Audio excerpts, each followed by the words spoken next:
A justiça penal entra-nos diariamente pela casa adentro, seja na rapidez aventureira das séries televisivas norte-americanas, seja nas notícias dos telejornais.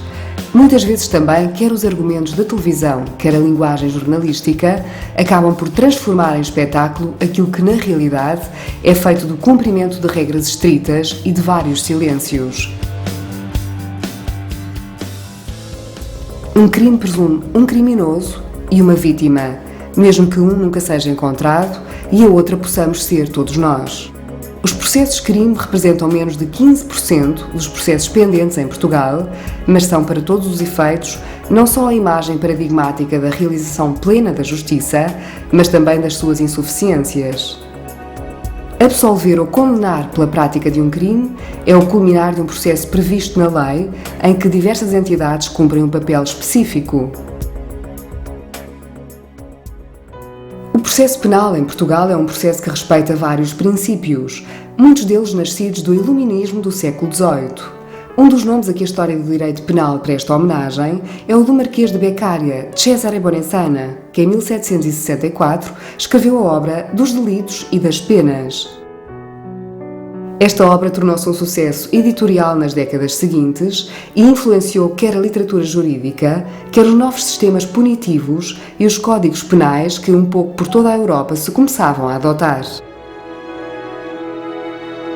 A refutação da pena de morte, da tortura e das penas corporais, bem como a exigência da previsão prévia de um crime na lei ou a proporcionalidade necessária entre crime e pena, eram alguns dos seus pressupostos. Este direito penal das luzes chega definitivamente a Portugal após 1820, mesmo se já no final do século XVIII se encontram elementos que anunciam a mudança. As penas de morte são frequentemente comutadas em penas de degredo e de trabalhos públicos e a tortura é considerada como uma prática cruel e em desuso. O processo penal estrutura-se hoje em duas grandes fases, a fase de inquérito e a fase de julgamento. Entre elas, um período intermédio pode também verificar-se.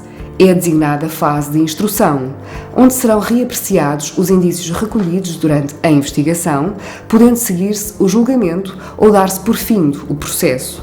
O inquérito é o momento em que se realiza a investigação criminal, terminada a qual pode haver lugar a uma acusação ou ao arquivamento do processo.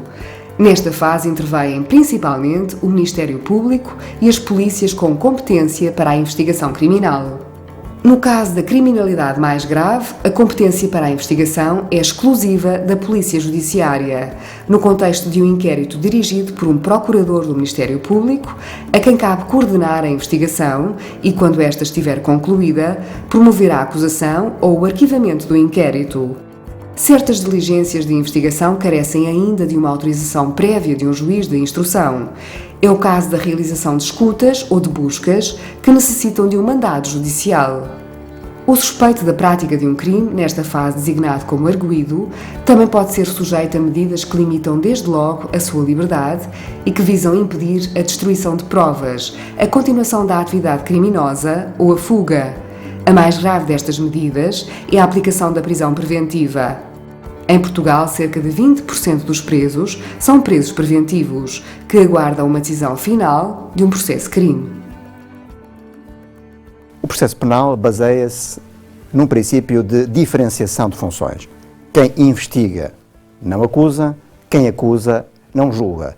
E quem julga, o juiz, não pode substituir-se nem às funções da polícia, nem às funções do Ministério Público. Esta ideia de separação das funções exercidas no processo penal realiza um desiderato fundamental que tem que ver com as garantias das pessoas no processo. Esse garantismo penal realiza-se fundamentalmente através da conjugação de dois princípios: o princípio da legalidade e o princípio da presunção de inocência. O princípio da legalidade significa que não pode haver investigação sobre factos que não constituam um crime. E um crime que, como tal, seja declarado por uma lei prévia. O princípio da presunção de inocência significa mais exatamente um princípio da inocência. Não cabe ao réu provar que está inocente, mas cabe ao acusador provar os factos que determinam a procedência da acusação.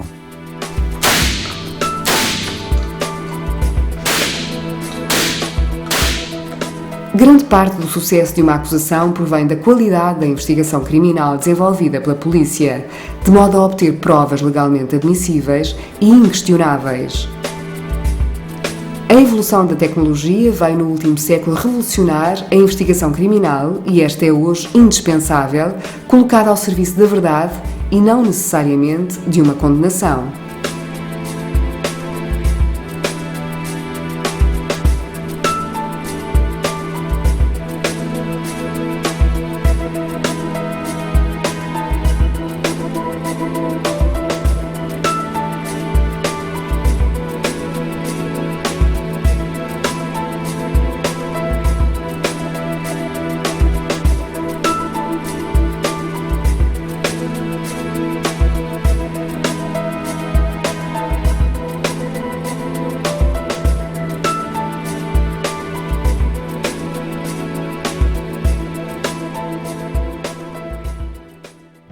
A 15 de maio de 1911, realizava-se em Portugal a primeira recolha de impressões digitais de uma cena do crime.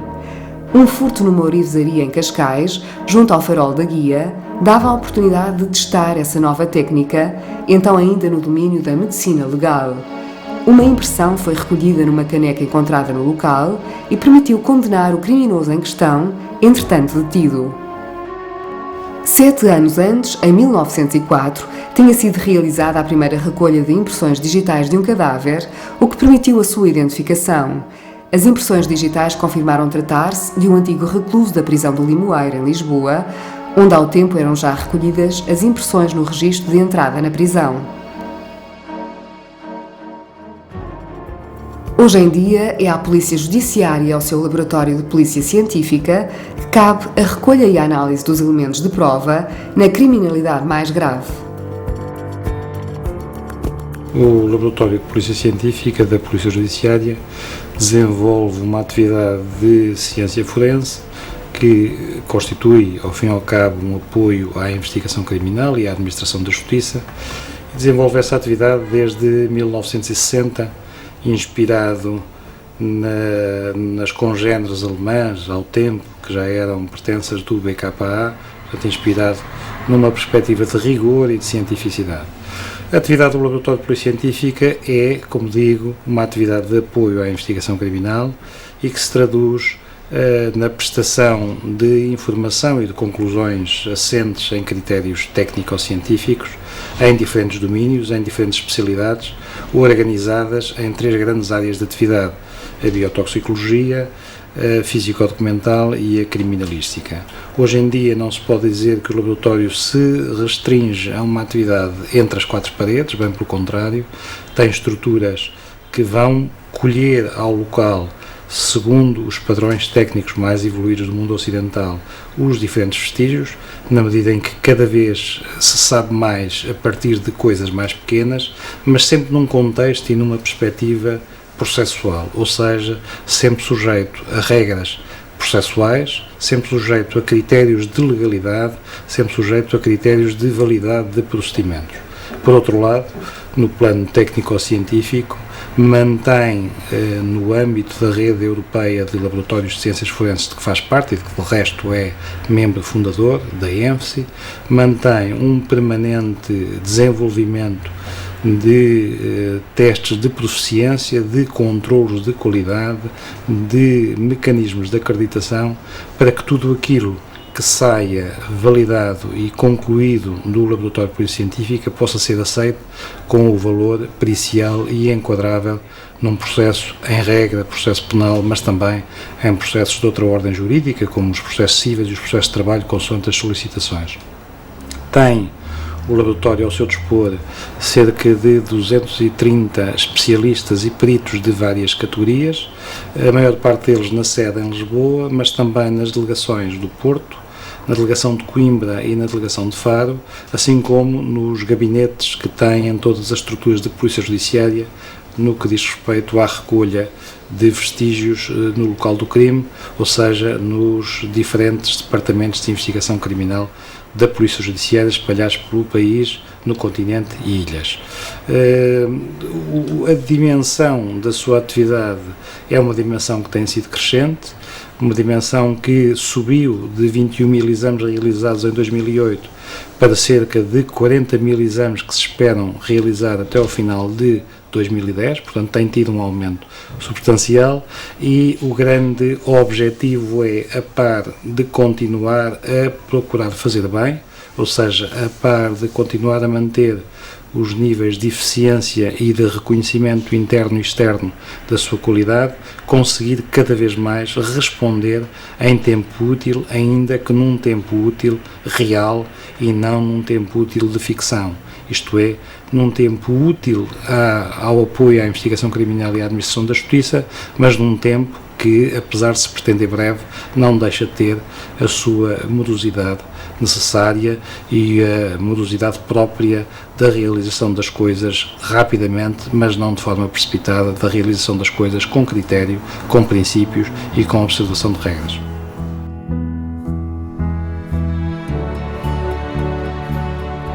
A realização da justiça penal está baseada num modelo acusatório. A quem acusa cabe provar o que alega. Acusação e defesa seguem um modelo de debate contraditório, apreciando o juiz finalmente aquilo que é possível demonstrar para além de qualquer dúvida. Ao contrário do que é comum na tradição anglo-saxónica, hoje em dia o funcionamento de um júri em tribunais criminais, mesmo que ainda possível em determinadas situações, é raro em Portugal.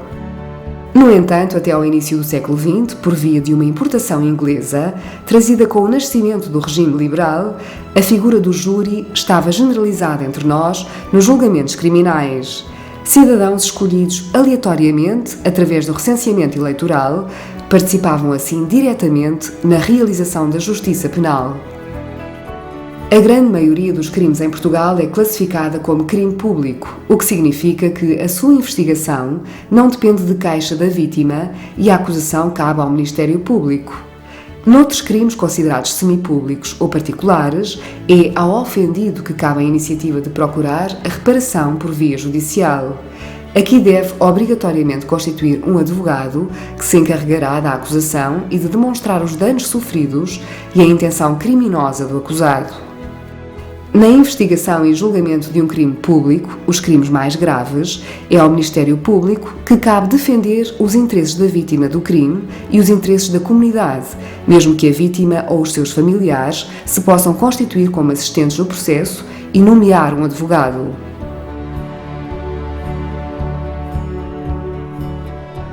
Do funcionamento célere da justiça penal depende muita da confiança que os cidadãos depositam no sistema de justiça. O aumento exponencial no recurso aos tribunais é notório também nesta área. Em 1988, o Ministério Público movimentou cerca de 382 mil inquéritos-crime. 20 anos passados, este número duplicou, ultrapassando os 760 mil. O número de julgamentos em matéria criminal iniciados em cada ano em Portugal ultrapassa os 100 mil. Criou-se em Portugal, há uns tempos para cá, a ideia força que a justiça não funciona. A justiça não funciona bem, é um facto, mas não funciona tão mal como a ideia força transmite. O grande problema da justiça é que a justiça deve ser transparente e deve ser uma justiça em que o cidadão acredite. E hoje o cidadão não acredita na justiça. E avalia a justiça, isso, o problema da comunicação social, eu não quero falar nisso, avalia a justiça através de meia dúzia de processos. Mas quais processos? Os processos, repare, há 550 mil inquéritos, sendo a função do Ministério Público não só, mas principalmente ligada ao aspecto de crime, digo-lhe que há 550 mil inquéritos em Portugal. Qual é a avaliação da justiça? É através de 4 ou 5 processos que andam nos jornais. Quais são os processos que andam nos jornais? Os que direta ou indiretamente, bem ou mal, metem políticos, incluem políticos. Mas se o professor reparar, desde o 25 de Abril não há político praticamente em Portugal que não tenha tido processos, que depois não deram nada. Mas um jornal, um órgão de comunicação cria um processo contra um político e os tribunais têm que decidir como quer. Não decidem, ataca-se a justiça. E esse problema, que vem desde o 25 de Abril, cada vez se vai acentuando mais e causa um desprestígio, porque o os médias portugueses, às tantas, veem num órgão de comunicação social, seja o que for o Presidente da Câmara ou o Ministro, a partir daí a solução tem que ser a do jornal. Por vezes, ou a maior parte das vezes, não é. Isto vem desde Sá Carneiro, se lembrar, sairmos mais longe, e que em Sá Carneiro teve um processo, as paredes estavam cheias de Sá Carneiro caloteiro, correram não sei quantos processos, aqui a Procuradoria tem processo contra quase todos os políticos deste país, não deram nada porque não tinham que dar nada, porque não havia nada, só que o órgão de comunicação. O grande problema, e para resolver, a justiça não funciona bem, por dois motivos. Primeiro porque a questão intrínseca tem códigos ainda, digamos, do antigamente, o Código de Processo Civil é de 1939. É certo que já houve 300 e tal alterações, mas a essência está lá. O Código é o 39. Só que em 39 havia 100 mil processos e agora há milhões. Ou seja, uma coisa não se adapta à outra. E essa é a razão intrínseca. A outra razão, uma razão exterior, que é a comunicação social, que criou-se um problema complicado, que é bom que se resolva, que é resolver as questões políticas, não através do voto e da Assembleia, mas através de processos judiciais. E isso é muito mau para a justiça e leva a um descrédito da justiça que tem que ser, repito, transparente e em que o cidadão acredite. No processo de crime, processo de crime aí penso que, devendo haver, como há garantias do arguido, e o Estado de Direito tem que ter, tem que também não esquecer que é o direito da vítima, que eu há tempos eu gosto muito de ir, mas fui à Colômbia, um congresso que era o direito da vítima, e de facto pôs o problema, um bom advogado arrasta um processo de crime anos. Não é possível a um juiz, a um Estado de Ministério Público, por mais expedidos que sejam, evitar que alguns processos de crime se arrastem. Repare, da quantidade de recursos que há. Depois vai para o Constitucional. Eu entendo que o Constitucional não devia ter o alargar de funções que hoje tem, mas tem. Depois vai para o Constitucional, demora anos, umas vezes prescrevem, outras não prescrevem, mas quando vêm os resultados é tão tarde que não representa nada. São problemas complicados. Tem que haver voluntário, tem que haver uma reforma adequada aos tempos de hoje. E também às mentalidades de hoje. Não estou aqui porque o sistema da justiça, toda a gente empurra para o lado. O sistema da justiça, a culpa é de todos. Do legislador, do executivo, do juiz, do Ministério Público, dos funcionários, dos solicitadores, do cidadão, toda a gente tem culpa na lentidão da justiça. A posição do Ministério Público no julgamento é de auxiliar o Tribunal e de colaborar com o Tribunal na descoberta da verdade material. Portanto, está numa posição de objetividade em que tem que, de defesa da acusação, porque houve uma primeira avaliação, mas ainda assim, numa posição de objetividade em relação à prova que está a ser produzida em julgamento e tendo como fim último a descoberta da verdade material, tanto quanto possível. Ao Ministério Público cabe produzir e sustentar uma acusação no julgamento criminal nas circunstâncias em que crê que esta se justifique. Transforma-se assim o Ministério Público numa parte do processo, num opositor declarado da defesa? Penso que esse não é o estatuto que o Ministério Público tem constitucionalmente e na nossa lei. Penso que, obviamente, em muitos pontos tem que haver uma igualdade entre a acusação e a defesa, no que toca ao respeito daquilo que é o princípio do contraditório, mas o Ministério Público não assume um papel de parte no processo penal. O Ministério Público é um colaborador do Tribunal na descoberta da verdade material e, nessa medida, está pautado por critérios de objetividade e não está facciosamente a tentar defender uma determinada posição. Não, ele assumiu uma posição em sede de acusação, mas que pode ver alterada em função da prova que é produzida no julgamento, atendendo os critérios de objetividade e legalidade a que está subordinado. Portanto, eu rejeito as acusações, penso que não há essa ideia de que o Ministério Público seja uma parte no processo penal, ainda que, obviamente, tem que haver respeito pelo princípio do contraditório e em muitas situações concretas, como de prazos, de consulta dos autos e de outras situações, tem que haver uma igualdade entre a defesa e o Ministério Público. O juiz cabe-lhe ouvir e assumir o seu papel de entidade de julgadora. O Ministério Público, essa a diferença, proativamente procurar que a prova seja produzida de forma eficiente no sentido de atingir essa verdade material que falámos. A defesa, proativamente, tentando defender o seu cliente e aí sim, de uma forma que, ainda que dentro daquilo que eticamente é correto, é compreensível que um advogado, obviamente, tem que lutar para que a posição do seu constituinte seja a melhor possível. Não é essa a posição do Ministério Público. A posição do Ministério Público é esta: proativamente tentar que a prova seja produzida da forma eficaz e frutífera, no sentido de se descobrir o mais possível a verdade material. Os desafios que se colocam ao Ministério Público no início deste século XXI são muito grandes e preocupantes. Do tempo em que o Ministério Público era considerado pai dos órfãos e também o acusador criminal, é uma multiplicidade de funções que hoje em dia são desempenhadas pelo Ministério Público. No campo criminal, no campo da proteção dos menores, no campo da proteção do ambiente e em muitos outros. O Ministério Público, além do mais, está hoje em dia confrontado com o alargamento na esfera europeia e com a globalização no plano mundial. A criação de redes de contacto entre ministérios públicos no plano europeu e, de outro lado, o avanço da justiça criminal no plano mundial constituem, sem dúvida, algumas das grandes questões que o século XXI virá a colocar ao Ministério Público.